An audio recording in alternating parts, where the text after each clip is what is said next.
Good morning. Welcome to the Thurston County Board of County Commissioners work session for this July 26, 2023, 9:19 a.m. My name is Ty Menzer, Vice Chair of the Board. Commissioner Mejia will be with us shortly. Commissioner Edwards is here to my left, and we have County Manager, Assistant County Manager, and staff from CPED for today's topic, which is a Shoreline Master Plan public hearing follow-up.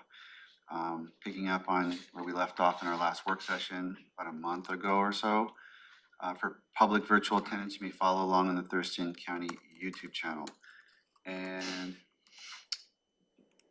I believe we kind of left off talking about buffers, and we're going to jump to a kind of an informational topic to accommodate Commissioner Mejia. So I'm going to turn it straight to Andy from CPED. Good morning.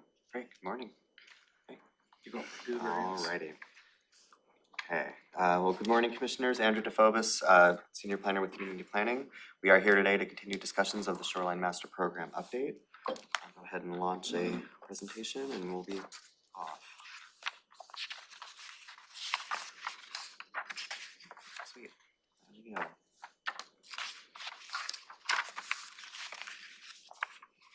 Okay, so I'll give you some brief project background to provide some context, and then we'll continue to explore some of the topic areas that you heard about at the public hearing and that commissioners have requested. We will start with an overview of shoreline variances that was requested at the last meeting, which is simply informational, and then can move into continued discussion on the shoreline buffers, which were discussed at the last meeting, and then look at some specific shoreline environment designation reviews that citizens requested that the county revisit, and then also revisit the decision matrix that was prepared alongside the board's public hearing materials. So given the first few topics on that PowerPoint, Commissioner Edwards and Commissioner Mincer, shoreline buffers, SED, BoCC decision matrix, those are going to be really important for all three commissioners to be engaged in. So we're going to start at the bottom on Right. Shoreline variance overview. That's informational. And we can, I think that's just a place where we can listen and learn, but the others are gonna require discussion, so. Exactly. When Commissioner Mejia gets here, hopefully the timing will work, that we can start back at the top. Yep. And just for the record and for everyone who's listening, I'll just give a bit of update, Shoreline Master Program update background. The county is updating its master program as required by state law.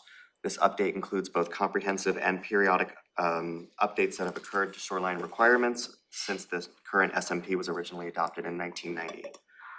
The Shoreline Master Program governs development and redevelopment along the county's shorelines, which generally include Puget Sound and our large streams and lakes, as well as associated critical areas.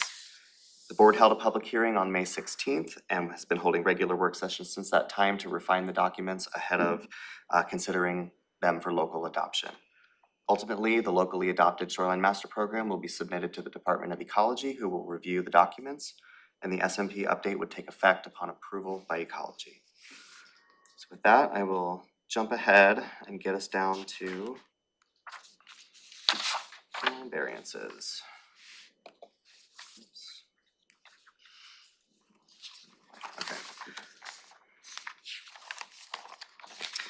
Okay, so at the June 14th work session, the board asked to receive some information on shoreline variances, kind of what are they, who looks at them. So just to start out, a variance is a type of shoreline permit. It is granted when strict adherence to the Shoreline Master Program would deny reasonable use of a property. And it is not used to allow a prohibited use, but it is used to modify the development standards in certain cases. So reducing the buffer versus allowing a use that is straight up prohibited. There are two types of variances in the master program. There's a full variance, which is just the word variance, and then an administrative variance. So what we call a full variance requires approval by the county hearings examiner, and it's considered a type 3 application in the county's permit system. An administrative variance does not require hearings examiner approval. That is a staff approval, and was introduced into this document to provide flexibility for applicants as well as lower costs.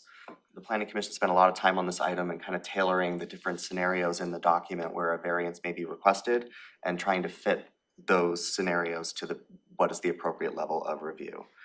Regardless of how they are reviewed at the local level, however, anything that is a variance requires ecology approval before the project may move forward. And that comes from state law. I have a question. Sure.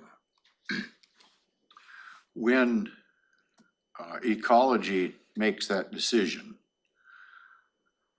are there guidelines that ecology follows that the law allows, and then maybe, I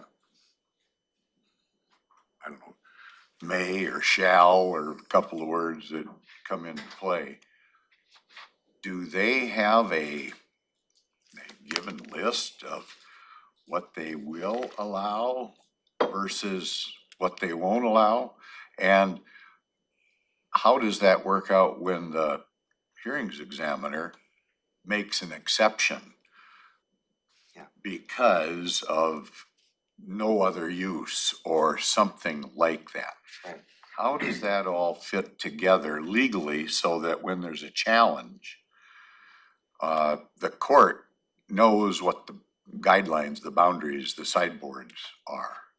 So the criteria for approving, considering and approving a variance, or when a variance should be authorized, comes from state law. So it's outlined in black and white in the WACs.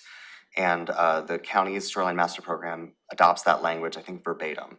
So there's kind of two levels of review that are happening there. So the county is gonna make a decision based on that criteria, which I'm gonna go into in a little bit. But yes, there are criteria.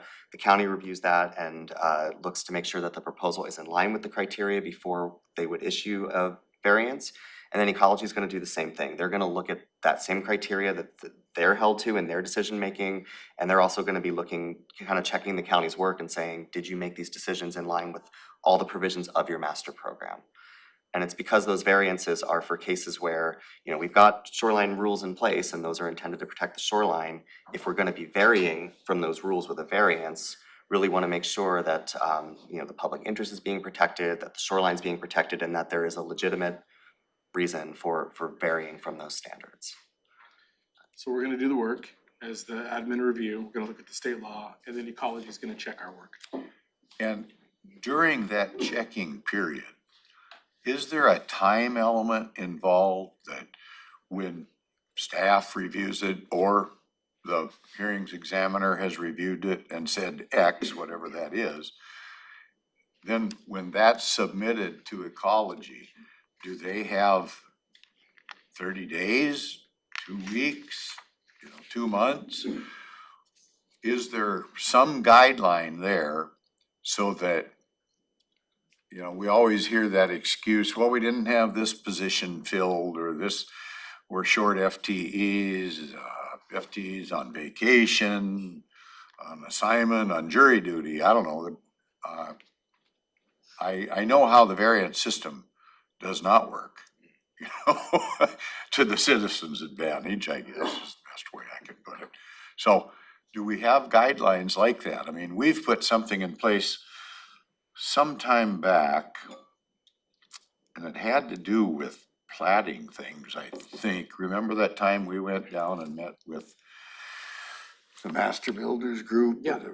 And Then we expedited the plotting process. yeah, so that the commissioners didn't Delegated. necessarily have to, delegated to you, for an example, to expedite the process a little bit, because it's at the end of the process, money's tight, and delays are more detrimental. So how do we fill that gap so we don't send something off to the state and then make sure that they respond in a timely fashion?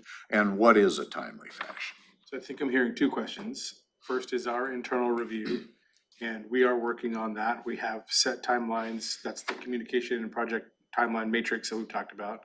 So that is within our control. I think the second question that I am also interested in is there a timeline that ecology has to respond and review and approve? Do we know that? I do believe so. So that is something that I can follow up and send an email perhaps to Ramiro and Rob and Josh and have that disseminated out. I would just need to go back and check the. Maybe just to clarify what verbalize what you're asking, if I may. I think it related to the variance. As staff presented here, the SMP as proposed right now has two elements, right? Is the variance, the hearing examiners will go through the process, and that variance can be appealed to the Board of County Commissioners, right? Or the administrative variance, perhaps the director has the latitude to approve, and also that can be appealed to the Board of County Commissioners in terms of the variance. But I believe the Department of Ecology, when reviews this SMP they're gonna be submitting, they're gonna be reviewing that process. Is that correct? Because I don't believe, correct me if I'm wrong, that after this NCP is approved by Ecology, the Ecology will be in the position to weigh in on every single variance, whether it's hearing examiners or administratively. I don't think that is part of the process. Is that correct? It is, so any variances that we issue will not take effect. The project is not able to move forward until the Department of Ecology approves it. They have approval authority or they can deny it. It's variances from our SMP. Correct. Variances from our Okay, SMP. and then a follow-up to that. Who hears the appeal if ecology denies something? Shoreline. Hearings board. Mhm. Okay? And where I'm going with this is this county lost the biggest land use issue in years back in, I think it was in 13 or 14.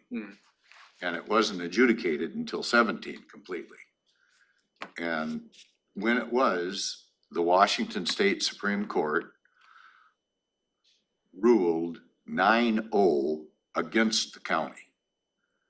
And that ended up costing $16 million. Now, you know, through the risk pool and all that, but taxpayers had to carry that burden. So I'm trying to get to a position, I sit on the risk pool process.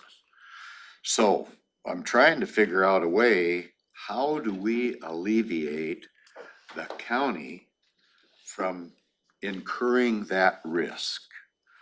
And I understand that if the appeal process is set up so it goes in front of a superior court, I think it's court of record, I don't think district court is the right setup, but I think superior court, they are protected, so to speak, on whatever decision they make. And the county doesn't get sued when a Superior Court judge makes a determination. But the county can get sued if that same appeal comes to the county board. And the person doesn't like the ruling that the county board made. So I'm trying to Isn't figure there an this. issue, like Commissioner Edwards has just articulated two goals. One is make things easier for citizens to do things, and the other is not to get sued. And isn't those kind of in tension? Because the more we put things away from the hearing examiner to administrative staff, doesn't that put us really more at risk than if things stayed with the hearing examiner? But that's more expensive and time consuming for the citizen. So Is that not a consideration? it is a consideration. We follow the rules. I think that the case that Commissioner is bringing up, that is, those two things are not connected. The logic from the courts, from my perspective, is Board of County Commissioners went too far on a topic. That's not what this is. This is following the rules of the SMP, and that type 1 and type 2, we believe, are within the administrative review. If it's found that Ecology doesn't think that we followed our SMP process or that the variance is not appropriate, then it gets appealed to the Shorelands Hearing Board.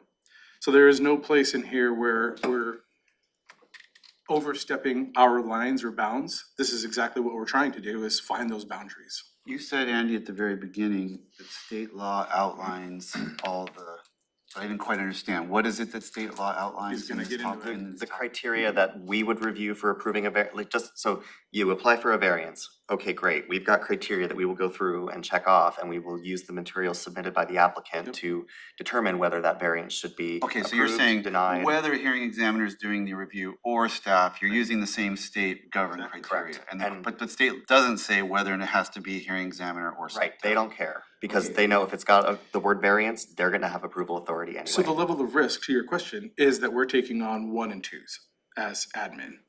We could say all of it goes to hearings examiner, but we're trying to be more efficient for the customer. Right, we're and not balancing those charge. two things. Exactly, and we think that we can do 1s and 2s, we have the expertise within our staff.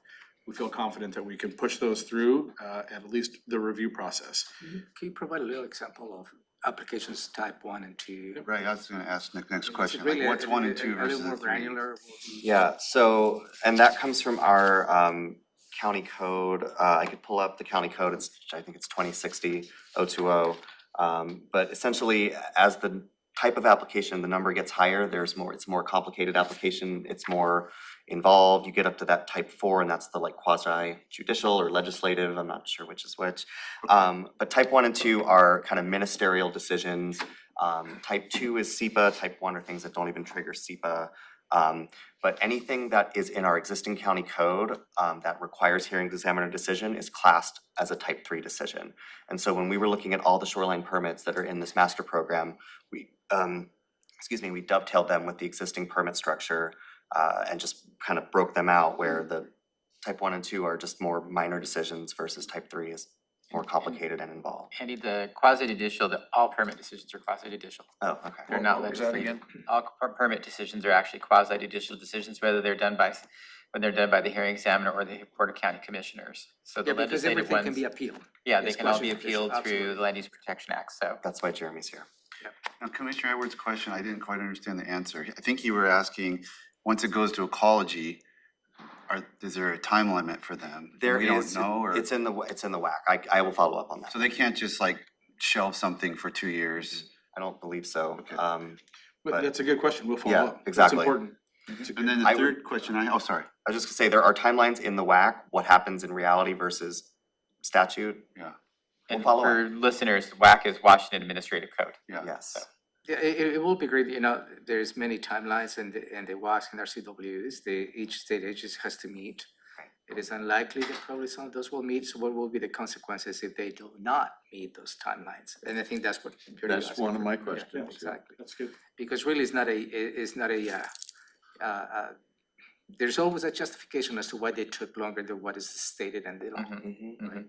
And there's no penalty imposed or Right. listed that could be imposed if they don't follow the law. And so the citizen is left holding the bag. That's the bottom line there. Good point. And then my last question, which you're probably working up to, but I wanna make sure we get there, is like, what's the standard for granting a variance? Whether I'm the hearing examiner or I'm sitting at the desk, like, what are the standards so that we don't be inconsistent between application to application? When do I say it's okay to build a bigger dock or whatever it is? You're gonna get to that one? Oh, yes. Okay. Absolutely. Maybe just and another follow-up on the same conversation.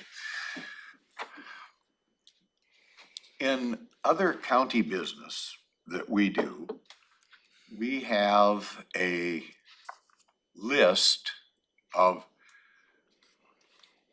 companies, I guess is the best way I can put it, that might have a particular expertise in a field that we don't have within county staff. And Professional services. professional services. And we go out to that list when we need that individual or particular professional service. And we hire off that list, and somehow there's something to do with the bid process that allows us to do that. Yeah, professional services allows to not go with the low bidder, but Yeah, to but secure the services to the best as- organization. for the need. Yep. Okay, so I'm keep going back to that $16 million lawsuit that we lost. Why did we lose that? And should we, as we're redoing, what was the year? 96 was the last time? SMP 1990. 98. Okay, so 90. since 1998, we've been playing, 9-0. yeah, 98, right? No, 90, Oh, 90. 1990, yeah. Oh, so it was since 1990. 33 years ago. Okay, so we're taking on a pretty monumental change here, whatever we end up doing. And there's a lot of answers that we get, not that, I'm not speaking detrimental of you guys' expertise, but you aren't experts in land use issues. You work with it, but should we have an attorney sitting here that is an expert in land use issues? And do we have an attorney at the county level that may or may not be representing us that is an expert? So that when we put these policies together, we have, I don't know, case law, written law, whatever it might be, sitting here with an individual that's an expert and says, well, that isn't gonna fly because of X, Y, or Z. A lot of the times, we might get an answer and we have a question as commissioners, how would this or that work? And, well, we're gonna go back and look at that, but possibly we could have an expert sitting here giving us advice. And I often question why we don't have legal sitting here with us more on some of these technical issues. So I don't know if it's a policy the board can make a determination. Yeah, we want an attorney here. Because I don't want another $16 million mistake made. Commissioner, if I may, the shoreline master program is a little bit of a different animal in that its approval path is different than a lot of our other land use decisions that we make around our, say, the comprehensive plan. Because ultimately, per the Shoreline Management Act, there is a local development of our SMP, which needs to be adherent to the Shoreline Management Act. But there is this kind of a dual approval, right? We do our local approval, but ultimately it has to be approved by ecology. And in concept, under the SMA, ecology is in the position to defend the shoreline management, our local SMP, because they adopt it ultimately. It's their SMP for what governs our shoreline permitting within Thurston County. So it's kind of a little bit of a different path than it has been in, I would say, our comp plan or other development regulations. So they're supposed to defend it. How well they do that is another. Well, I mean, could we go to ecology and say, hey, send us your land use attorney to sit in here? I don't think so. I don't think they're gonna join us and get involved. And really, the argument, Rob, that you've given is a better argument than I've used to why we should have a professional in that field sitting here advising us. Because anytime we do the right thing, we aren't likely to face consequences. So These guys went to, every time you had questions, you went to legal, and then we sent the draft to ecology, and they sent us back those comments. Yep. And that's why we moved, I think unanimously, to adopt the things that ecology said you gotta change so that we're in line with the law. And again, then we have that once we make our decisions here, ecology, as Rob said, has to sign off. And if we overstep our bounds, if we start making decisions, oh, let's just get rid of buffers, we don't need that. Well, ecology is gonna ship it back. And once they sign off on it, it's got that level of review and, I think this process is set up to help us with that. That's right. And that's what you had a Could be. couple of steps on this, because it was the required elements the Department of Ecology requires on this plan. There's the legislative latitude that you have. And a great example of that is what staff, even though we heard a lot of folks came to public comment and said, get rid of this non-conforming language 100%. It's terrible, it's stupid, it's detrimental. Staff is coming with legal advice and saying, here's what you can do, and here's what you can't do. You can't do that for non-residential. You can do it for residential. This is the bounds you have, or else you're overstepping and we get in trouble. And we did what the law allowed us to do. We're not gonna be allowed to go further than that. And What's the next appeal process after the hearings examiner? What's next there? So it goes to the shoreline, Hearings board. hearings board. Is that what it is? Shoreline hearings board or growth management hearings? Shoreline. No, Shoreline. Shoreline. which you and I are alternates on the. Yeah, we Right. are. And I'm the primary. Yeah, okay, there we go. So we're well represented. So can I jump back real quick? So first off, we have had legal counsel review at every step. As Commissioner Mintzer said, this process is a legal process and ecology has their input and experts. But I want to step back. I think it is important for educational purposes to help provide a couple of examples of what a type 1 are least complicated, a type 2, the medium, type 3, those applications. And I've asked our development services manager to join us. So Brett Burris is here to provide a couple of those examples for type 1, 2, and 3. I think that will probably ease some of the concerns, because what is a type 1, you said, okay, something more administratively, type 2 triggers SEPA, so examples of that would be helpful. An application. Oh, thank you. I'll start at the top. Type 3 applications are Introduce those. yourself. Oh, for the very record. much. My name is Brett Burst. I'm the Development Services Manager for Community Planning and Economic Development. Type 3 applications are applications that require a hearing examiner, and they're always associated with State Environmental Policy Act, or SEPA. So in the shoreline world, that would be most akin to a shoreline substantial development permit. And type 2 So application. what is that? Is that like a bulkhead?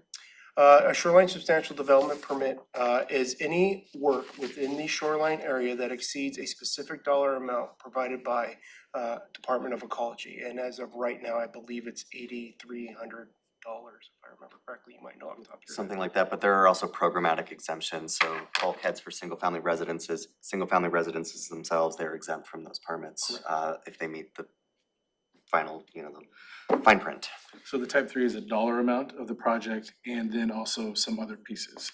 It's a dollar amount as well as Andy was alluding to, the type of development. So if you were going to do a commercial development on a shoreline, for example, a restaurant, that would require the hearing examiner. If you were doing a single family home, as Andy alluded to, those were exempt from the shoreline substantial development. Let me ask a question on that. One of our lakes has got a new activity going on it, and it's not a residential activity. What I don't know is it's a commercial activity. I think it's I'm gonna say it's some kind of a church activity, I think, like a church camp or something. So, when they wanna do something that would normally not be allowed, even for a home, they go through this process? Because I think a stop work order, I think, has been issued on this particular. It's gonna depend on the application. So it's gonna depend on the application. So we don't want to talk about a specific case in Yeah, particular. right. But the answer to that is it depends on what the application says. Well, there's the attorney overview. And not to muddy the waters, but I think everything Brett's saying at the current SMP is true, but again, with the advent of administrative permits, there is a new thing, the SMP, it's an administrative substantial development permit. So there are permits being issued today that would require hearings examiner review that may not require that going forward based on the current structure of the draft. Well, and Andy, you also have some good kind of basic examples in the briefing on page 3, right? Uh, You have a whole table of different things and the shoreline yeah, variances. those are, variances, but not necessarily the same types of, I Right, think, right. examples they wanted to hear from, Right. but yes. Did you get that? Right now, there are permits that require hearing examiner, time and money. Our draft that we're trying to have the Board of County Commissioners discuss and approve removes that and has it go down to administrative review. So it saves time and money. But I'd like to maybe move to the type 2, an example of the type 2 application. Yeah, type 2 applications may require SEPA. It depends on the type of application, but they are an administrative approval, so they are for staff to approve. Those things are similar to bulkheads, docks, boat launches, things of that nature. And so we'd still need to follow the rules of the SMP to make those approvals. But it wouldn't need to go to the hearings examiner with the It's SMP. a time savings and a financial savings for the That's right. applicant. And then a type Who determines the dollar amount? Department of Ecology. who determines the dollar amount of the project? Yeah. So the applicant shares that information with us.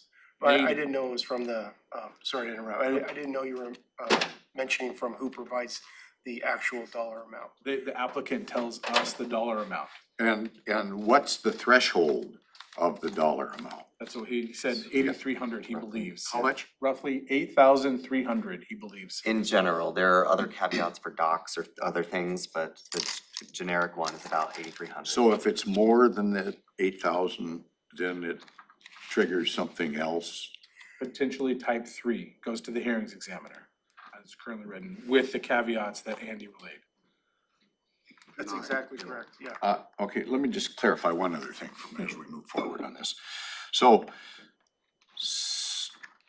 SEPA gets thrown in here quite a bit, and I don't know exactly where that fits. Does it fit right next to or in These are the- conjunction with the shoreline? These are the rules of the road that we're talking about. These are state policy. Okay. Where, that, when you ask who determines this, After SEPA the, is one of those.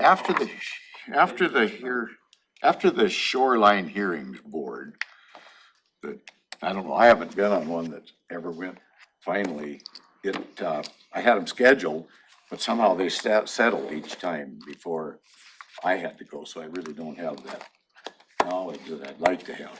But, have you been to one yet yourself? I've been to one and we ruled on a motion to dismiss, so we didn't actually go to the full trial because we basically dismissed it on a motion, Okay. but that's the only one I've sat on. So, after the shoreline hearings board rules, what's the next step for the citizen? Is it, If they don't like the hearing. yeah, I don't What is the know, next somebody appeal doesn't process? agree, or even maybe an organization doesn't agree because they That think goes to the state Does Supreme it- Court. Superior Court, it goes to the Superior Court. just like the Growth Management Hearings Board, it goes Okay, to Superior Court. Why is Superior it Court? that some things come to the county board? I'm trying to figure out why the county board makes certain decisions, because we've had, I don't know, 3, 4, 5, or 6, I don't remember how many. Quasi-judicial. Yeah, quasi-judicial, and like I've been, somebody affidavitted me one time on something that in front of that said, well, we think you're biased or something, so I had to sit out on one. So I know there's different ways that they do that.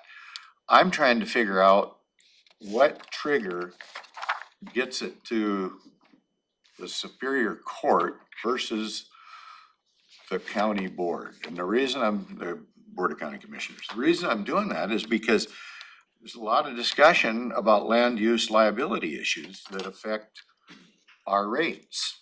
And they're changing the review process of insurance rates.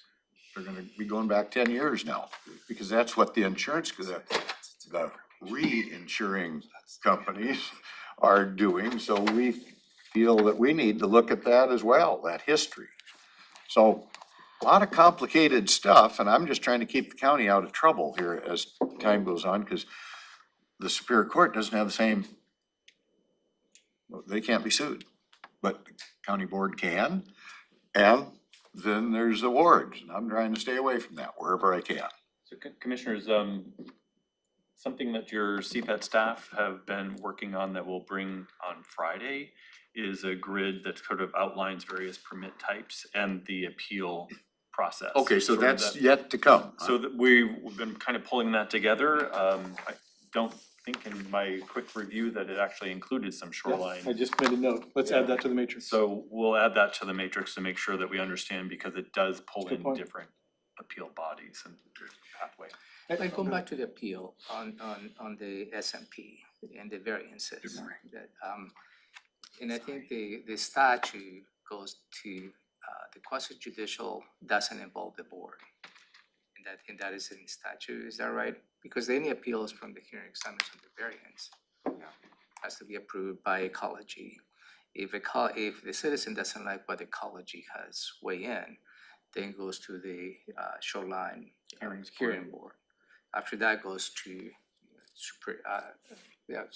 Superior Court. Mhm. So within the statute, there is no place where the Board of County Commissioners can exercise the quasi judicial appeal. I think that's the question. Yeah, but I'm trying to figure that out. We'll I go don't and make know the sure, answer to we'll look that. in our. That's what laws, I make believe sure. Commissioner Edwards is stating is this really the proposal or the law is the one who states what the appeal process is, where the Board of County Commissioners do not exercise their quasi judicial duties? I think it would be the law. I think the SMP is not making any changes to appeal pathways. But let I us, think that's probably what Commissioner Mhm. Edwards is asking. Right. let us research that. Yeah. We think that we know the answer, but we wanna make sure. And I would also say, I think this is exactly the conversation that we wanted to have. My suggestion would be to have a quick example of a type one, Brett. And then now that we've got all three commissioners here, since we've made such good progress on the buffers in the past, to restart the first bullet point. I think that this variance conversation has been helpful and useful.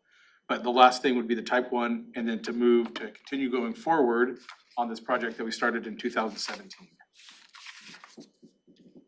Type one example, Brett? Type one example, in the shoreline world, there's not very many of them, but type one applications include things like boundary line adjustments to make sure that if you move a property line, it meets the shoreline requirements, things of that nature. Again, administrative in nature, and no hearing whatsoever, and does not require a SEPA or State Environmental Policy Act. Okay, is this in writing somewhere? That just what, That's what Andy said in the beginning. It's in our codes and ordinances.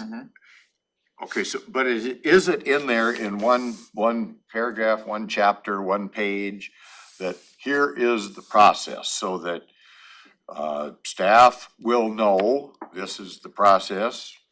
It is chapter. Citizens will know. Chapter 19.500.075, permit type definitions. That's the draft SMP. It does lay that out. It says. And this does is type what a 1, 2, and 3? Yeah, it says this is what a type one and this is what a type two is, this is what a type three is. And our zoning code does the exact same thing in its administrative chapter. It goes 1, 2, 3, 4, 5.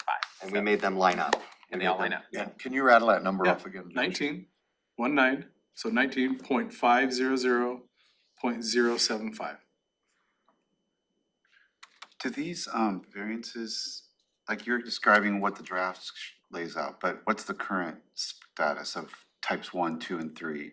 Does anything go to the administrative? Does it all go to hearing examiner? Is this just re-upping what we've been doing in the past, or? I believe administrative variances are new. Are you aware of any that are currently handled by staff? No, not right now. Okay, so it's a new So concept. all these types that you've laid out would have to go to hearing examiner right now? No, and the reason is because there's the threshold of the approximate 8,300, and then you also have to include whatever exemptions that the shoreline master program allows for. So it depends on the type of use, how much money it costs to construct, so on and so forth. So we have to, as staff, dissect an application to give it its appropriate path, whether it's 1, 2, or 3. Well, then with the 1, 2, and 3, 1 and 2s are always administrative, Mhm. 3s are always hearing examiner, no matter what code you're looking in Thurston County Code. 1 and 2 are administrative, and 3 is hearing examiner. That's what Commissioner Mensah just asked. Do we have any shoreline stuff that's currently administrative Mhm. for approval? So it's, okay, now I'm Not confused. variances. It sounds like what Jeremy said is what this proposal is just reaffirming what we're doing already. It's reaffirming, but as Andy also indicated, we are shifting some from a type 3 hearing examiner approval down to an administrative to lessen the cost and the burden on our applicants. Okay, so What is it? Yeah. Because that's what I think the Commissioner Mensah is asking is, here's the status quo. Type 1, 2, and 3 is still the same, right? But the initial statements, but with this proposal, we're taking some of the type 3 into the administrative type 1, type 2. One bucket to another bucket. Yeah, so can you give a little more granular example of that? we're Let me try- putting more things into the 1 and 2 category, is that the idea? The variances. So right now, if it's a variance of any kind, it goes to the hearings examiner. Unless it's a 1 or a 2. No, 1 or 2 No, is just approval. Currently, there is, There's still everything a is, variance, yeah. hold on a second, we still have to apply the rules. So we're applying the rules, right? And somebody says, I wanna bend the rules a little bit, that's a variance. So type 1 and 2, currently, if they're gonna play by the rules all the way, it's an administrative review. Got it? If it's 8,300, over 8,300 with the caveats, it goes to the hearings examiner, even if they're playing by the rules. Type 1 and 2, they don't want to play by the rules. Currently, it goes to the hearings examiner. What we're saying is type 1 and 2 in the future, if they want to bend the rules, the variance, then we can do that administratively within the SMP boundaries. And we think that we can take that on. So we're adding to type 1 and 2, the buckets, the variance administrative, which we don't currently have. If it's a variance of any kind, right now it goes to the hearings examiner. In the future, what we're trying to do is to reduce the time and cost to the applicant by having those variances be in the 1 and 2 areas done administratively. So that's the addition, that's the efficiency that we're trying to create. But you're saying that twos, Brett says that twos can include like building bulkheads and stuff. Correct. Which is, And I need to correct the record if I may. My apologies, there is an administrative variance currently available, and it's a reduction of the shoreline buffer. We can reduce it administratively by 25%. So that is an administrative, it's very similar to our critical areas as it relates to wetland buffers. So this is complicated stuff. It is. But what in the total bulk of what we're trying to accomplish is, we think that staff has the ability to make those judgment cases based on the rules that we're trying to have the Board of County Commissioners establish and then approved by ecology. But the reality is, even in that administrative variance, right, even if we approve that administratively within our group, it still needs to go to ecology to have that box checked, to make sure that variance is approved. So we're trying to do what we can to save time and money at the front end, but it's still gonna have to go through all of the checks and balances that the SMP requires. If I may, for the sake of time, can we go put in the parking lot? There's a lot of questions related to variances. We'll come back and revisit this in a little more detail. It was supposed to be information only. So maybe we can go back to. I mean, I just wanna say as a kind of concluding, just so you kind of maybe know how to tee this up for next time, is like, these pieces are like, you know, So- one piece moves and then it changes the way I view the next piece. So like not knowing how, not knowing what the standard has to be met to get the variance, it's hard for me to assess whether I think the hearings examiner needs to do that or staff can do that. Not knowing, yeah, so and there's a couple, that's one example, and there's a couple like that where it's like, well, if this is this, then maybe I'm okay with that, but if this is this, then I'm not okay with that. I mean, you have to see the whole thing, and it's very complex to put it all together. Agreed, and that, the whole document is complex. That's the rules of the road, and that's exactly why this is taking so long. But we think that staff has done a good job, we think that the planning commission has done a good job on review, and we know that it's still got that next level of review from ecology, but It's like, right for now. example, on ecology, they, you know, like, when you say ecology has to review every variance that we give, what I don't know sitting here right now is, are they just reviewing that we follow, like, that we have a process and we follow that process, or do they actually substantively, like, the equivalent of de novo review in court, where the appellate court basically comes in and basically gets to decide as if they were the original decider? So does ecology get to come in and go, I wouldn't have granted, you know, yeah, you followed the process, but I would have made a different decision, so I'm reversing your variance? Is it that level of scrutiny? Yes. Okay. Using our SMP. Using our SMP and the criteria outlined in the Washington Administrative Code, which I have summarized on this slide here, Okay. Oh, okay, perfect. And is that one, which slide is that? number 18. So what are you saying is everything is open for interpretation? I mean, And the interpretation Well- is decided by the Board of County Commissioners, what we send to ecology. So, And then my question is, well, okay, if ecology is, no matter what we do underneath, ecology is gonna do this sort of de novo review, then what was and you said the planning commission were really careful about what should we send to hearing examiner, what should we keep with administrative? I'm curious, what was the philosophy or the criteria for making that decision if it's all gonna go back to the same level of scrutiny by ecology under the same criteria? What were they chewing on? chewing on the level of process that's appropriate at our stage. So the county cannot control what happens at the state level, but we can control how much process applicants go through before the county issues a final decision. And the planning commission wanted to look at what are the types of shoreline land uses that we think would benefit from hearings examiner approval. We want that extra level of scrutiny, that and which would not. And let's not mire things that we believe staff can take on and not put those applicants through that additional time and expense. All right, thanks. So I think the chair had her hand up. It's okay, I So- can ask. Start back at buffers. Everybody ready? So we're gonna do a quick overview of the great success that the Board of County Commissioners has already had thus far. And pick up from there after that review to see if we can keep making progress in the next 56 minutes. Okay, great. So we'll go back to shoreline buffers, which is a topic that began discussion at the June 14th work session. This is one area where the board received significant public comments, where the planning commission received significant public comment, and it's something that the board asked to have future work sessions on. So I've put the definition of the buffer from the SMP up here, but really what we're talking about is the area that is in between a proposed development or an existing development and the shoreline, and that area is intended to protect the ecological functions of the shoreline. We heard a variety of themes from public comments from a number of different stakeholders. Some of the things we heard were support for the 50-foot shoreline residential buffer, which is what we currently have as well, and is what is proposed. We heard support as a whole for shoreline buffers that were in the Planning Commission recommendation. And we also heard support for increased buffers beyond what was in the Planning Commission recommendation. So today is an opportunity for the board to just continue this conversation. And the board may remember the whiteboard drawing, and it's actually still here, so that's great. What I did was try to recreate that drawing on the table, so for the benefit of anyone watching online, the green cells on this so this table shows proposed buffers in the shoreline master program. The green cells show areas that the board discussed and came to a consensus on at the June 14th meeting and said we're good with these. The white cells are areas where the board wanted to have some more discussion. And so the remaining areas for the board to consider and discuss are the shoreline residential buffers for marine and lake shorelines and urban and rural conservancy buffers for the marine shorelines. And the option that you see written there under shoreline residential, that's there because it was in the whiteboard. And also because the draft SMP used to have larger buffers, and considering that 75, 85 foot was something that went to public hearing with the Planning Commission. So it's here as a piece of the puzzle. This is also a good opportunity to tee up, recently the Washington Department of Fish and Wildlife submitted a letter to the county, which is included in your briefing materials.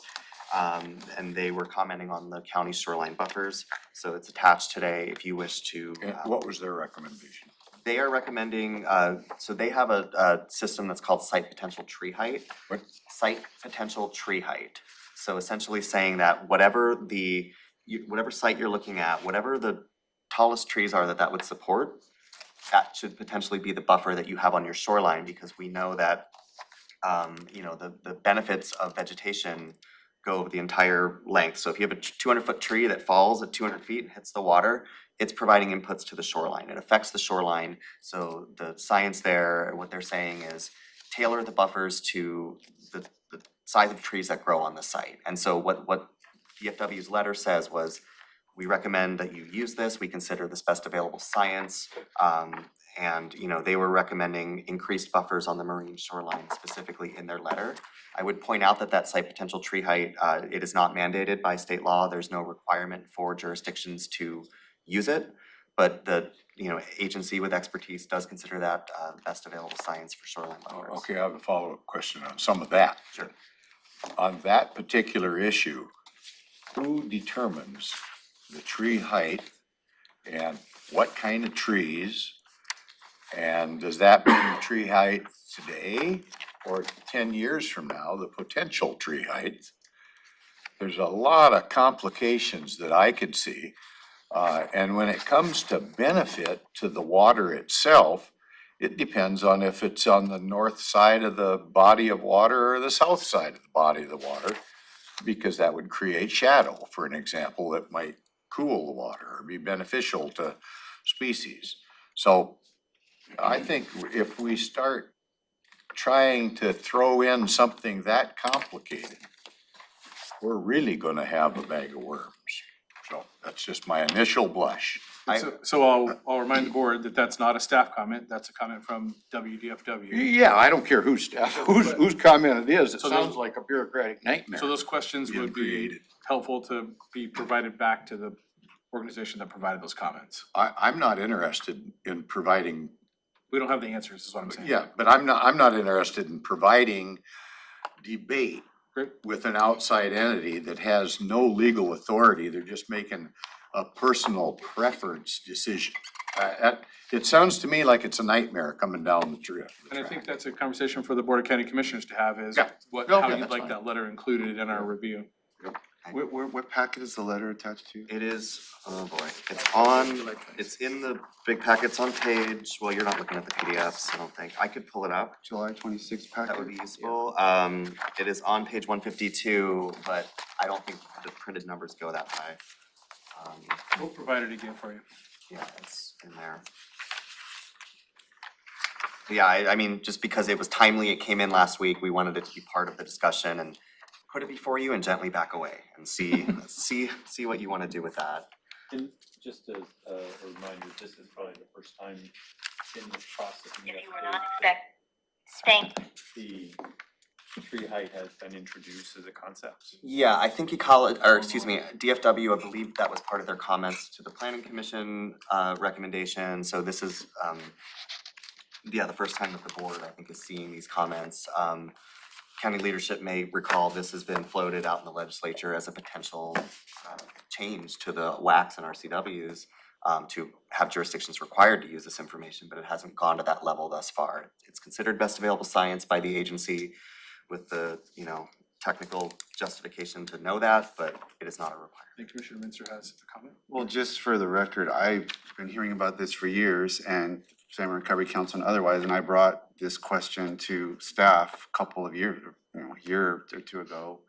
Why aren't we using this to tailor the buffers? And they've worked so long and so hard that predated this concept that it just wasn't incorporated in the draft.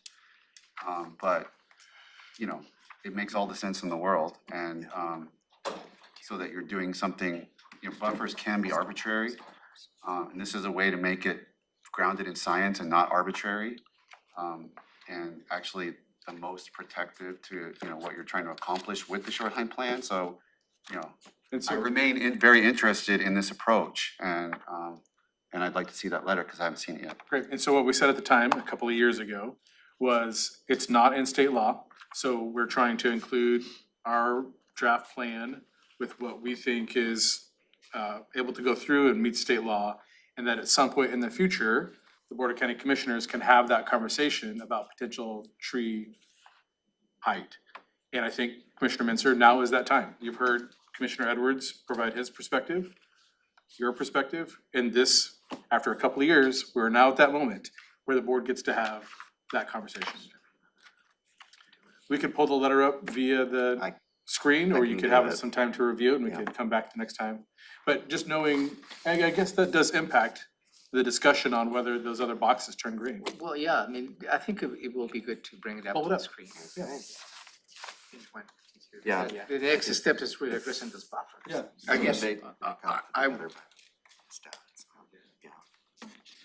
I guess I'd like to just throw in a little bit of personal experience on this particular topic that they're recommending.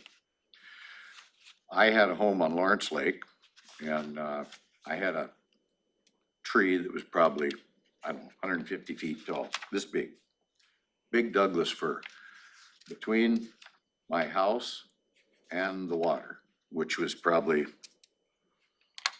100 feet, I guess. And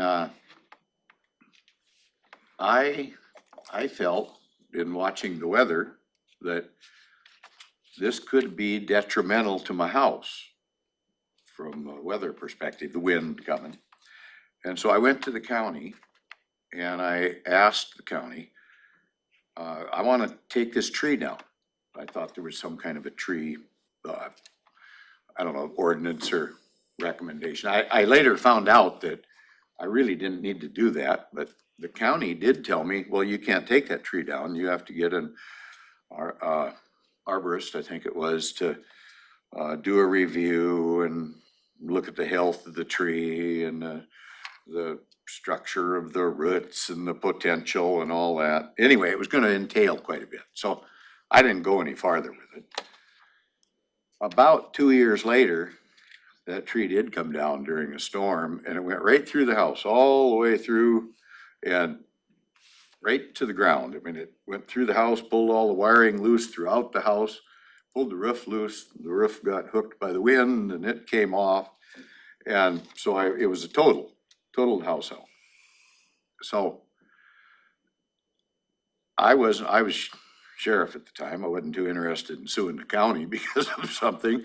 I just, went to my insurance company and we worked it out. But that never would have happened if the county hadn't have said, which I found out later, they didn't have the authority to tell me that they couldn't, because there's a damage ordinance on trees that allows you to take trees down that can reach your house. I guess that's still on the books, and that comes from the state down to the county that's allowed. So how would that, utilizing that scenario, how would that conflict with what's being proposed now by the Fish and Wildlife, I guess? A little more information on the scenario you provided. Can you, when was that? What year-ish? I must have been in about 2000 and I retired in 2007, so sometime just before that. Okay. That's just helpful perspective in terms of the memories of the county. I can see conflict Mhm. developing between one recommendation versus another and liability exposure, because again, I'll go back to the fact that I'm on the insurance risk board and we're trying to eliminate risk wherever we can through policy that makes sense, so. So this is a good conversation for the board. Commissioner Mensah? I'm just scanning through the letter. It mentions riparian buffer widths, and then you said something about marine.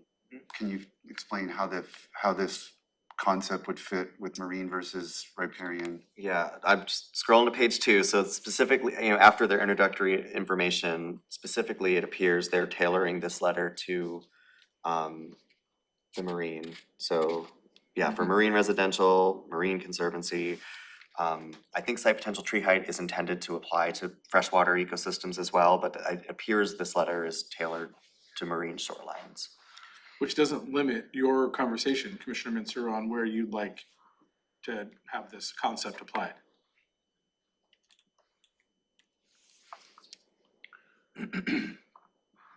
Functionally, though, I do think that Commissioner Edwards raises good questions, and I'm sorry that I asked Brett to go back to his normal day job. Because how this gets applied, like who's going out to what site and measuring what tree, and consultants, professional services, there is the how would be a complicated question that I would. Administratively will create challenges. It's how you're gonna create a process that citizen will understand what the tree height is in relation to the shoreline, which absent of a tree study. There's software that puts this into practice on the shoreline. You can use it to go and look at a specific area and see, it tells you what is the site potential tree height of it at the parcel level, I believe. And is that publicly available to everyone? I think so. I But believe this it is. letter is not really, while it's expressing general support for that approach, then it's basically saying, go with the higher options you have on your table. That's correct. So they're not actually saying redo your entire plan parcel by parcel with, I right? think they're saying that This the is closer to, previous buffers that had been advanced in the SMP earlier in the process would be more aligned with what they believe is the best available science with the site potential tree height. and so sort of a compromise between going full bore on the site potential tree height approach but trying to capture that with more streamlined set of numbers. Okay. And that may be by the next time the board is reviewing the next update in 8 years, site potential tree height may be a requirement at that point. The trees but will for be now it's not. taller. That's right. Potentially. Potential, yeah. they would. Account for all that. So basically, they're recommending going with 75. 75 to 85. On marine residential, Marine residential, yeah. we're not talking about Yeah, lakes. so that's really, their proposal to you. And that's nothing to do with lakes, you say? Their recommendation. That's what their letter states. At the last briefing, at least one of the board members wanted to at least discuss residential buffers for lakes, but, this letter does not touch on that. It touches on. I remember Commissioner Mejia was interested in more Yeah. information on the residential lake category. And then we were really all three of us were debating the two marine Mhm. categories. Should have put the first initial on there too. Better Oh, is that the M? Okay. Yeah.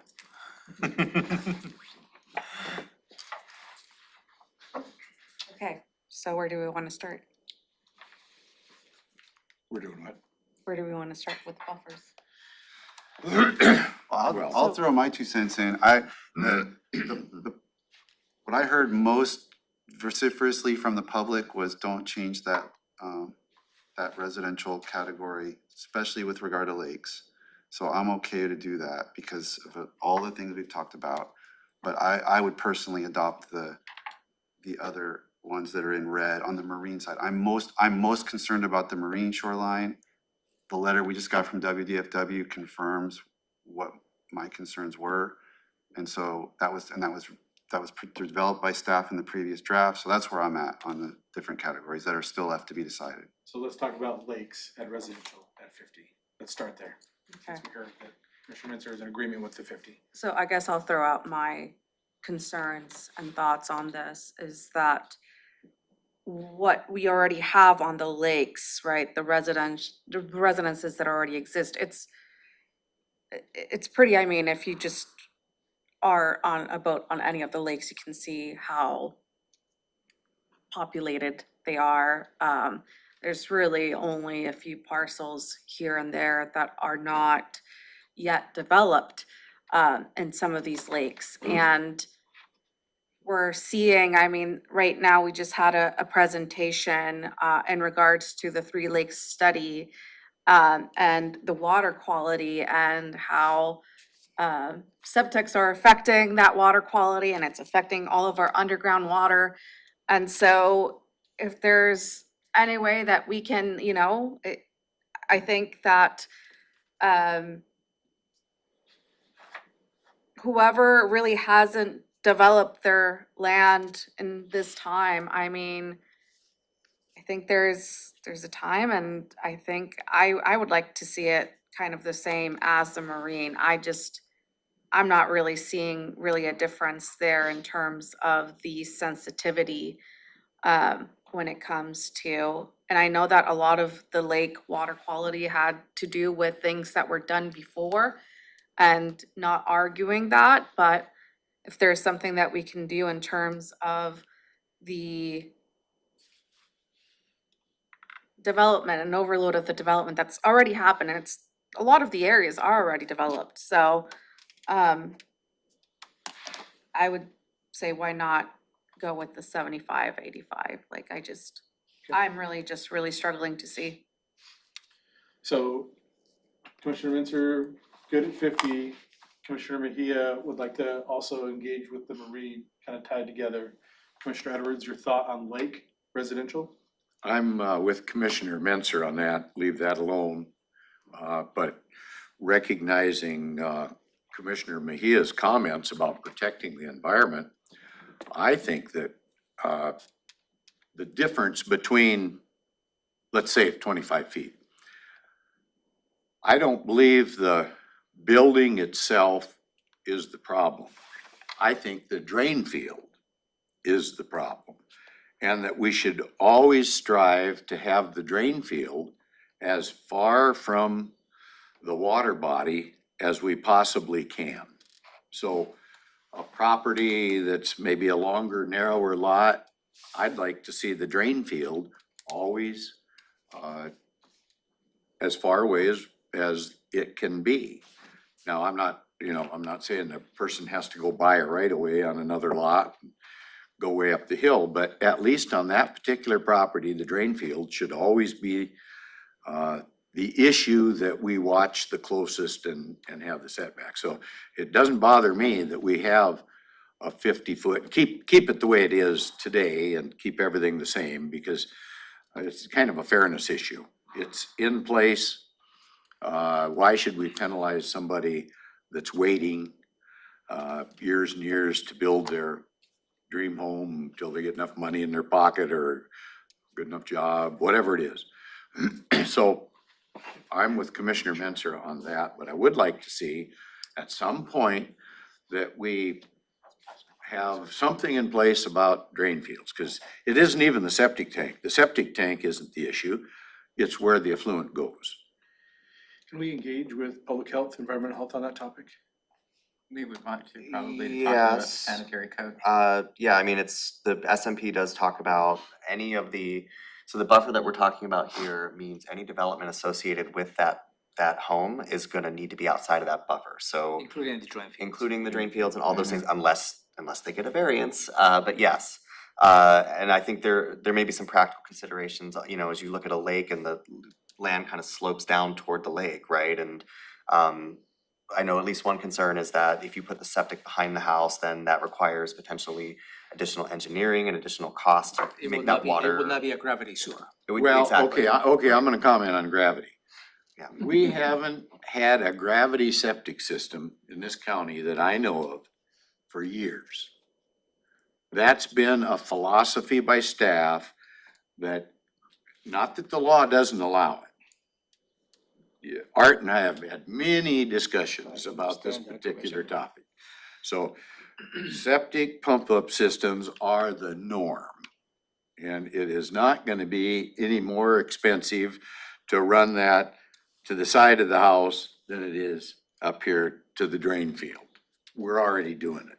So let's not claim that we're not gonna do something that maybe we do, because we don't. We don't do gravity systems. And, you know, without elaborating, that conversation is also the proponent and the engineer behind that proposal has the options. Has the options whether to locate a drain field, gravity or not. Do you know why they don't do it? Because they say it'll never get approved and your system's gonna be delayed forever. If you wanna wait a couple years, you can beat your head against the wall for a gravity system. But nobody does it. That's the reality. The government has put restrictions in place to the point it ain't happening. So again, I think, as I said previously, it would be helpful to include our public health, environmental health folks in this conversation. But I do think Commissioner Mincer had some input to provide. I just wanted to just to double back. I agree with the points made by Commissioner Mejia. I guess just to clarify my position, I'm just trying to balance public input from the hearing with the fact that, as Commissioner Mejia pointed out, it's so developed that, you know, the additional value of increasing the buffer on the lakes is, I think, is diminished. And given the other things that staff did about readjusting some of the properties and kind of shoring that all up, I think we can, and again, I think the number that Planning Commissioner and Andy gave me was like, it's 3.5% of the total Thurston County shorelines or something like that. Something like that, the things have shifted over time and we haven't rerun So that analysis, we're- but the vast minority of our shorelines county-wide are shoreline residential. That's disproportionate on lakes. Many of our lakes are largely shoreline residential. So a lot of the shoreline residential development, areas that are proposed to be shoreline residential, it's concentrated on the lakes. A lot of the marine shorelines are natural and rural Right, so conservancy. they're not gonna be new development by and large. It's a very small fraction of our overall shoreline. Correct. And you know, then you get into the throwing folks into the conforming, blah, you know, that whole bucket. And there was a lot of, you know, I think public outpouring of, you know, asking us not to do that. And I'm just weighing the value of that versus the, you know, the kind of pushback on it. And I'm willing to compromise there because I think we need to be tougher with the marine shoreline. So that's kind of just, Maybe just to exercise the process, Commissioner Mejia introduced a different buffer. And she would like to go in lakes from 75 to 85. So I'm hearing a 2-to-1, You and so. know what I'm saying, but that's a proposal and the board needs to weigh in on that proposal. Is that support for that proposal? If there is not, then it goes back to the 50. To the 50, so I that's where think it's at. procedurally, I think is a proposal That's on what I the was trying to table. do is weigh in on responding Is to a Commissioner McGee's proposal on the proposal. table by a commissioner, and the other two commissioners to weigh in on that proposal. I guess just for clarifying for the public, there's been numerous studies made about damage to the water from human activity, septic maybe being one of those. The way we've got it set up now, and actually we are trying to follow that, put the drain field as far as we possibly can right now. But most of the damage from human involvement comes from fertilizer and using lawn fertilizer too close to the water.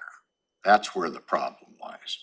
So at some point, if we can address that, I don't know, mostly we've been trying to do it through education. I think we're doing a pretty good job. There might be some places where we can impose some restrictions or something, but that is generally where the problem lies in the future. So something to think about. Thank you. Okay, so So the proposal is 50 is what Sounds I'm like hearing to commissioners. So, Let's go on green. 2-1. green. okay.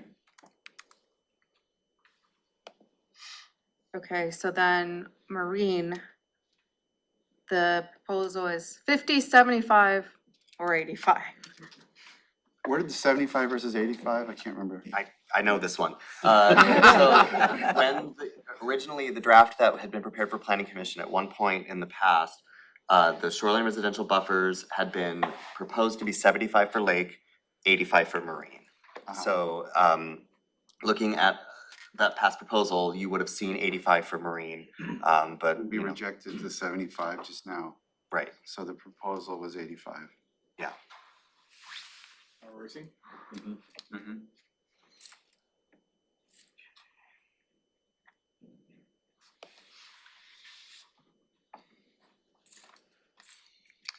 So Josh and I were just saying what would, it might make sense to go next, and perhaps if the board is okay with it, staying with shoreline residential and then just rolling right into marine. And I was trying to pull up my PowerPoint from the last briefing, The but I can't, picture? the pictures, I can't Good, sure. get it, but. Andrew, I just have a question because I believe Commissioner Edwards brought up this point at the last meeting, and I also had some questions in regards to it, right? And in regards to the counting of the slope, and whether that counts or does not count towards the 50 and the 85. And what I heard last time was that actually goes into some ecology, like they would have to go through like an ecology process because the slope does not. Is a different consideration that you need to take when you have steep slopes.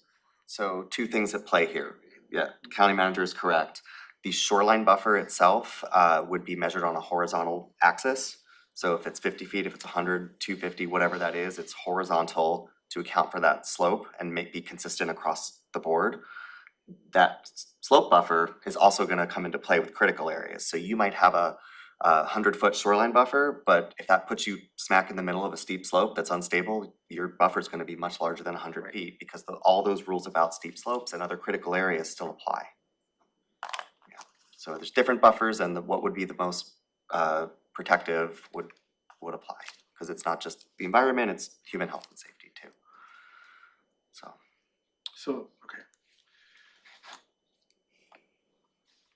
So back to the marine, how do you apply 50 and 85? How would it be applied differently? So it will be. Where's my orange? Orange? That's fine. So here, it will be the same. It will be, the proposal is either 50 or 75. 85. 85. How, okay, let me get this right. How did 75 disappear from the discussion? Because the 75 was proposed for lakes. and you already We just had a voted to discussion go for the legacy. 50. Okay. So here's how it would apply.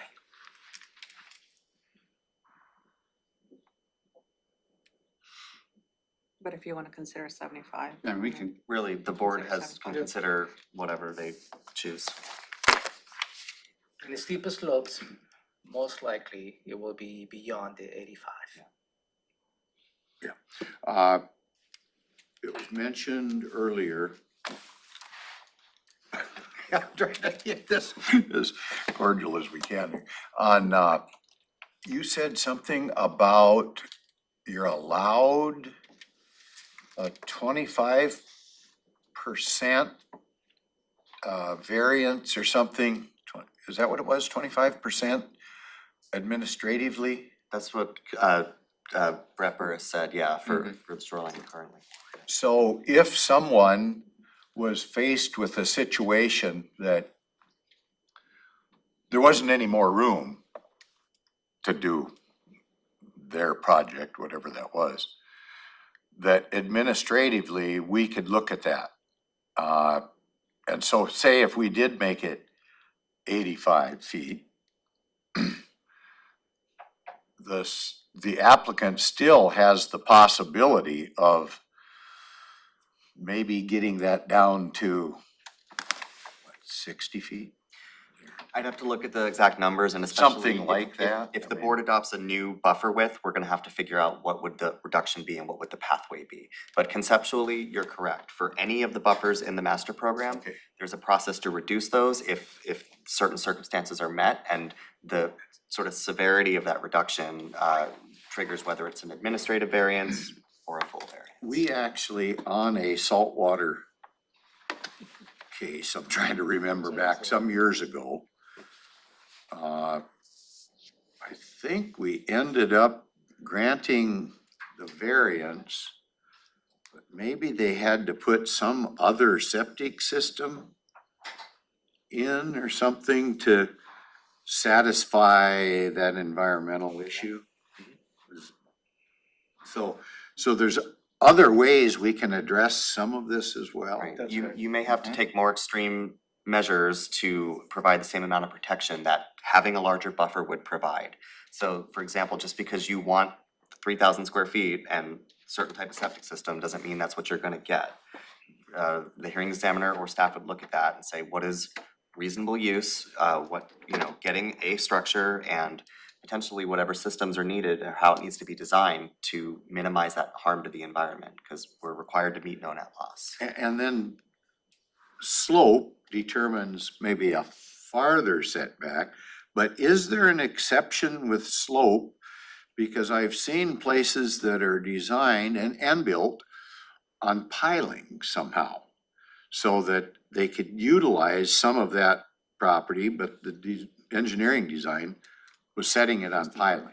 Yeah, it would, So yeah. does this play in there as Yes. well somehow? Yeah, so and I'm getting a little out of my depth here, but there are others in the room who can help. But essentially, when you have something like a steep slope, an applicant is required to submit hire a geotechnical engineer or other professional, submit a document saying, this is what the site is like, this is what the stability is, this is what the proposed structure would do to that stability. Here are measures that can be taken to mitigate that. And potentially, it could be a structural solution where if we build it this way, that it's going to be okay, versus there's really no way to, protect this slope, this is really sliding, you need to be further back, and that's the only way you can And do also it. the type of soils It- plays a role on that. as well. Exactly, it would all come out It's- in the it's- review, It's all site specific. combination. Mhm. The type of soils can slide a little bit faster Yeah. in a rainstorm than a more raw type. We don't have that type of soils, but yeah. And that is a good conversation in terms of steep slopes and buffers for that, staying focused on the topic here in terms of environmental protections with this topic. 50, 85 is the proposal. The board has free width to 50, did you say 50, 85, or 50 or 85? 50 or 85 as the two Is the proposals. proposal. But the board has all bandwidth to have any other conversation on what you think it might be for the marine residential. And what does the state allow, if they're gonna get the ultimate review ability, what are the guidelines within the state determining okay or not okay? So by the state, do you mean ecology? Yeah. But ecology, what's your perspective on 50 and 85? So I would go back to when we looked at those kind of global issues in the Shoreline Master Program after the public hearing, or even before, buffers was, I think it was number one. We know it's a big topic, and ecology's relayed position at that time was the range of buffer widths that the county has proposed may be justifiable, if you put in some other language to kind of shore up how those are administered. And so that the board said, go ahead and incorporate ecology's feedback into the document. So the initial position they gave us is these widths are okay, depending on, how you show us in your cumulative impacts analysis that you're actually protecting the shoreline. And that is the case, the cumulative Yeah, impact exactly. and the cumulative benefit. Right. Because no done at So the the possible. state Yeah. said they would accept 50, and we're saying 85. I mean, kinda, I'm hearing something here. Is that kinda what's going on? 'Cause I'm gonna probably opt for the least restrictive, myself, because I'm trying to respect the comments that the public brought to us. But kinda like Commissioner Menzer was respecting the comments on the freshwater. So anyway, it's not a bridge I'm gonna die on possibly, but I'm really curious about making sure that let's not authorize something that the state's just gonna say, no, that ain't never gonna work. So where is that threshold, and how did that get determined? Is there something in ecology's manual that says you can't do any more than 25 feet, or, I mean, you can't get any closer than 25 feet, but under certain circumstances, you can get 50 feet. And, I don't know where that boundary lies, and we look at some of those lots that are out there that are available possibly, or even expansion of an existing residence on a lot. My main concern is the septic and the drain field. That's kind of where I'm at. So I think, let me help a little bit here, Andy. I think that 50 and 85 represent the public comment that we heard, the range. 50 and then 85, but that the board has, again, the ability to make whatever they would like to discuss. And that ecology has said, we'll review either one of those, that neither 50 is not a non-starter. Sorry, that was a long way to get there. 50 is not a non-starter. That is a great way to summarize that. And It to, is not a non-starter, or it is a non-starter? Sorry. Double negative. yeah, 50 feet, I don't know that, Pick it. yeah. We're not saying 50 feet would be that ecology would allow it, but ecology, we Will have consider. received signal that they will Yeah, consider. exactly. 50 feet they'll consider. But That's really what it is, Yep. because they wouldn't get to the point of saying, we will approve it, because they approve the whole document. Right, and to Commissioner Edwards' point, no, the state law is not as prescriptive as you're asking. It provides guidelines and says jurisdictions should use all the best technical information they have to select buffer widths that are tailored appropriately for their shorelines and will protect ecological functions. And good luck figuring out what those numbers are, right? Well, And they're there to help. That's what we're doing. Fish And and that's what we're Wildlife's doing. letter is more on point to that. I mean, ecology is just saying this is within the bounds of what we might approve. They're not saying this is what the good number is, this is what we Correct. think best available science dictates. Washington Fish and Wildlife are actually saying that. That's correct. Here's the scientific principles we would select, here's the number we think that you ought to adopt based on that science. Again, I wouldn't just adopt that wholesale, but it happens to dovetail with my own thinking, so now I'm a little more confident about that being the right place to go. But it's they're coming at it from I'm just pointing out that ecology and Yeah. Fish and Wildlife's input is coming from a different That's the marine. purpose, place. So maybe, Commissioner Mejia, what is your perspective on 50 versus 85? I don't want to assume. Enable editing. Well, I'm actually, I'm seeing the designations for what the other counties are doing, right? And, it goes from 75 to 150 feet. So I'm leaning towards like the 85. You know, could go up to 100. Mason County did it to 100, and I feel like they are, you know, when looking at their shoreline right next door, right, it's kind of in that same kind of ball field that we are at. But again, I'm willing to hear different sides. So Andy was working on the picture of marine residential, and I want to make sure that Andy heard your statement, Commissioner Mejia, on Mason County has increased their marine residential to 100 feet. Several other jurisdictions surrounding us have larger than 50-foot shoreline residential buffers. I think we are the smallest in the area. Yeah. In the Here, proposal. here is the picture of what marine residential currently looks like. This is an example from, this is one example, but this is fairly characteristic. When you're looking at a shoreline residential environment, you're typically looking at small lots. Homes are densely built together. There's very little, if any, native vegetation and a high degree of shoreline alteration such as docks and bulkheads. So typically a SED of shoreline residential is applied to these most heavily developed shorelines. And usually the smallest buffers given that pattern of development. And that's 50 feet right there. Or less, I would think that's think less. that's less. That's less. Not sure where the That's number. Many of those low tide. older homes, you know, were That's first a low developed tide. 15, 30 feet, you know, I see bulkheads in there, so there's low tide. yeah, right. That water would be further back, so.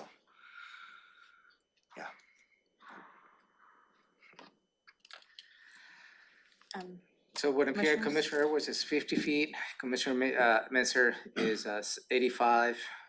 And I guess that's Range. the range, and Commissioner Mejia. So it's 50 and 85. Okay. Yeah, I mean, there's always an argument. I'm trying to balance a lot of things. I mean, I see where you're going, but given where the previous draft was, where where the Fish and Wildlife weighing in, saying this would be most consistent with our site potential tree height concept. Yeah, I mean, it certainly caught my attention that Mason County is 100 and Lewis is 150 and Pierce is, Pierce is at 75, but yeah, those caught my attention, but I'm comfortable at 85, given everything I've read and dissected and looked at myself. Okay. So we've got two 85s and 150. 150. For marine residential. Marine residential. You know, I think I'm just gonna say I'm available for a compromise, but it's not 85. It's 70. So that's where I'm at. I'm at 70. You want to negotiate?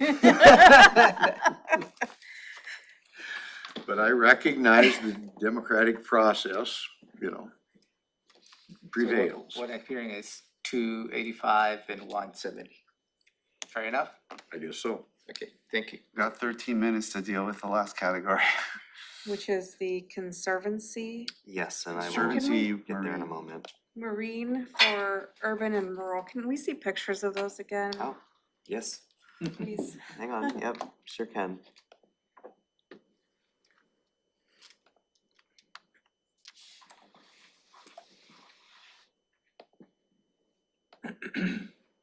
So this is adapted from the presentation that you all had on June 14th. This is shoreline residential.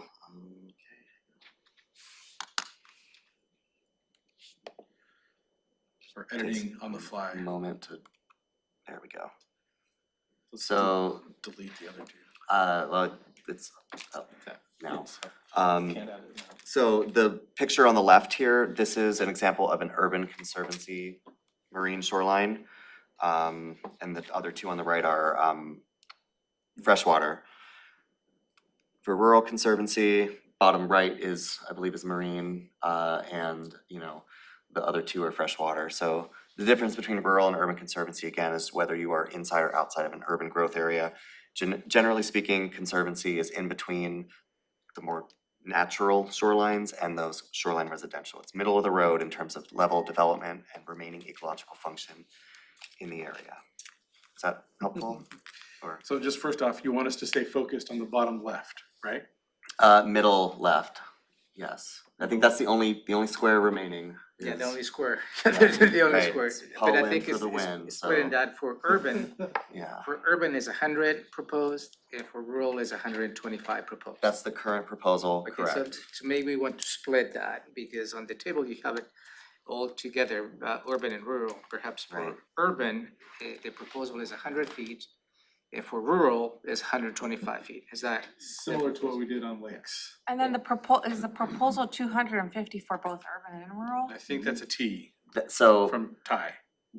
That's- 250 is the current buffer. If you are a conservancy shoreline on the marine shoreline today, your buffer is 250. The PC recommendation or what went to the board public hearing was 100 or 125, and the conversation for the board is now, does the board wish to have different numbers in place? And what did that Fish and Wildlife letter say? I believe they recommended the 250 buffer option for marine conservancy. And they were keying in on, previous drafts of this document that had all these widths in there as options for the public to say, we'd Is like that for option rural, A, B, C. Marine conservancy They or urban? have it for, in lieu of both the 120 and 125 and 100. Right. They're saying 250 Period. for both. For urban and rural. Right, Mhm. correct. Are there a lot of urban, marine, There's not a ton, I don't conservancy think. I think shoreline? That seems like a weird category to be in. I don't think there's a ton of it. So that one example we looked at was, that Nisqually Reach area is Lacey Urban Growth Area. It's really gonna be only places where the urban growth areas touch the sound. Town to sound, and that's Right. not very many. Right, it's not gonna be a lot. So, and then just to make sure that it's clear, the board still has in front of it that consideration of some of the individual properties that maybe didn't want to be in conservancy, and we're gonna review those. That's correct. That Just will wanna make sure likely, that's yeah, clear. we'll be Probably doing that the at the next next work session. Yeah, the next one. Some But folks that yes. maybe shouldn't be where they are, and that'll help, I think, on some of these. I think the thought process, was to get through this conversation of what the buffers should be in each of these categories and then kind of use that as a filter Right. for those individual discussions. Yeah, good idea.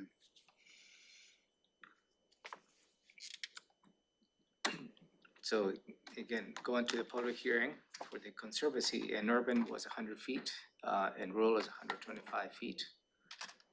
And there is a new proposal to go 250 on both For marine. conservancy. Keeping Lake where it is, where planning commission recommended, right? Yeah, that was, Every green dot, those were from the That was last a plan, meeting. and we Yeah. agreed on that, and that was a planning commission recommendation, right? That's correct. And the planning commission is 100 and 125. I'm with the planning commission. I'd go to the 250. Commissioner 50. Mensah? 250. 250. Commissioner Mensah, 250 still? So what I have is 250 to the 1.